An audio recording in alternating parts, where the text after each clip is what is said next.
Oh, the neuromuscular junction. I love the neuromuscular junction. I like to twitch like this. Okay, the neuromuscular junction. So this is the nerve up here. Okay, and this is the electrical impulses going down here to the other end, and this is the target we're trying to get to. The electrical impulse comes, ooh, positive, negative, positive, negative, positive, negative. Ooh, it stimulates there, comes down, electrical impulse, a wave of propagation, and calcium comes in. Divalent cation, calcium comes in. Calcium comes in. So run, we have the stimulus coming down. Number two, the calcium is going to go into, because that's called the ligand gated. Man, ligand gated. Why can't you speak English? Protein. What do you mean? It's a toll booth. You know? It's like the phantom toll booth, okay? Phantom toll booth, okay? Once upon a time, there was a little boy named Milo. When he was at school, he thought about being at home. And when he was at home, he thought about being at school. And wherever he went, he walked very fast. Phantom toll booth. Phantom toll booth is a ligand-gated channel. It appears, it's a carrier, it's special, it's complex, it takes things that are to places they've never been before, and it creates a magical action, which in this case is called the vesicles releasing acetylcholine. That's the phantom toll booth. Under the right stimulus, the phantom toll booth appears. Ligand-gated channel. A ligand is a $5 word for a special protein. Ligand. Special protein, man. Special protein, okay? It's a special protein that appears that will take an electrical stimulus and turn it into a chemical stimulus.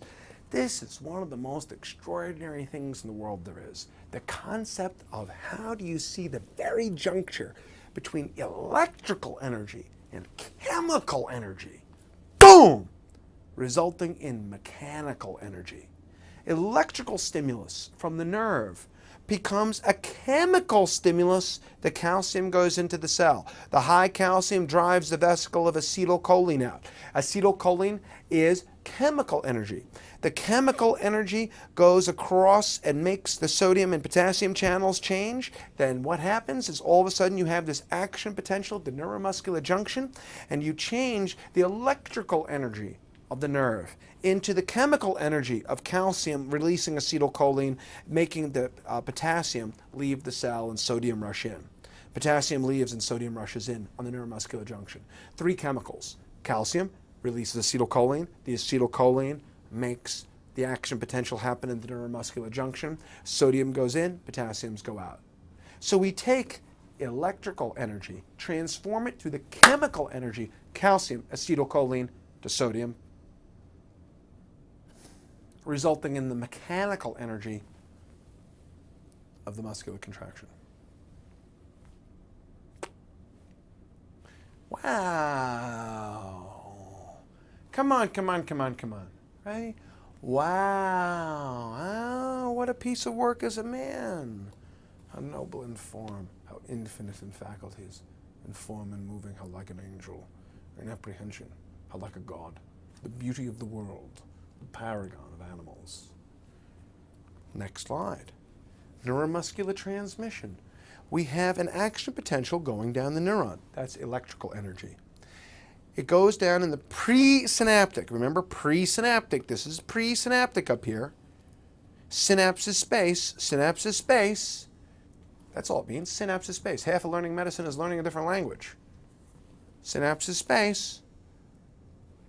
The electrical potential goes down the presynaptic, opens the calcium channels. The calcium channels let calcium come in. That's a nice thing for calcium channels to do. Yo, what do the calcium channels bring in? I don't know, maybe chloride? No, I think it's calcium. Yeah, calcium channels let calcium come in to the presynaptic. It brings the calcium in to the axon terminal. The calcium makes the acetylcholine vesicles. What's a vesicle? It's a ball. It's a water balloon. It's a water balloon. It's a water balloon of acetylcholine going into the synaptic cleft, and this acetylcholine diffusion, this is a big deal, Because remember, neuromuscular junctions are under acetylcholine, and they must diffuse. And diffusion is a slower process than a gap junction can be. Diffusion is a slower process than a syncytium of electricals that has no synapses. This is still a space.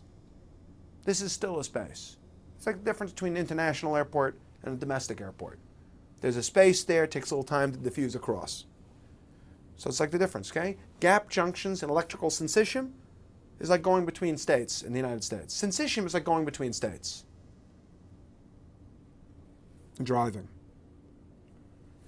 Now, gap junctions, it's like going across an easy border that represents no barrier to passage.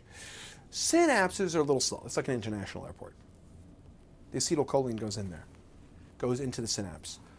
And when the acetylcholine goes in across the synapse, there's nicotinic receptors on the other side. Now, that's relatively slower than the gap junctions and the electrical syncytium that happens in smooth muscle and cardiac muscle. That's relatively slower. Synapses. Now, when the acetylcholine touches the receptors on the postjunctional membrane, you again, ligand, see that word ligand? Why can't we just say special protein? Special protein, okay? That's like, an immigration officer, you know what I mean? Special protein. Special protein lets it in there to let, in the channels, to let sodium be able to go into the muscle. And the influx of sodium, as we said before, when the sodium is able to go into the cell, sodium is positive. When the sodium goes in, it makes the interior of the cell more positive. EPP is an end plate potential. EPP is an end plate potential.